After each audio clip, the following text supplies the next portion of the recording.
اعوذ باللہ من الشیطان الرجیم، بسم اللہ الرحمن الرحیم۔ سامعین محترم، السلام علیکم ورحمۃ اللہ وبرکاتہ۔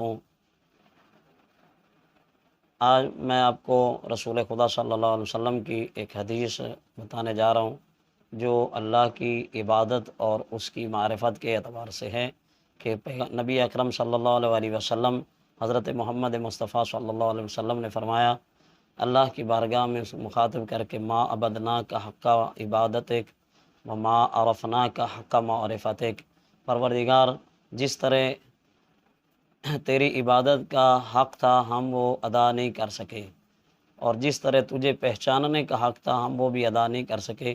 اس حدیث کا مفہوم ہمارے لیے ہے، ہمیں سمجھانے کے لیے اللہ کے رسول سے بڑھ کر اللہ کی معرفت کوئی بھی نہیں رکھتا، لیکن صرف ہمیں سمجھانے کے لیے یہ حدیث ارشاد فرمائی کہ جس طرح اللہ لائق عبادت ہے اور اس کی عبادت کا جو حق ہے وہ ہم ادا نہیں کر سکتے۔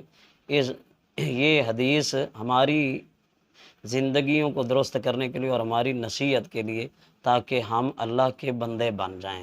والسلام ورحمۃ اللہ وبرکاتہ۔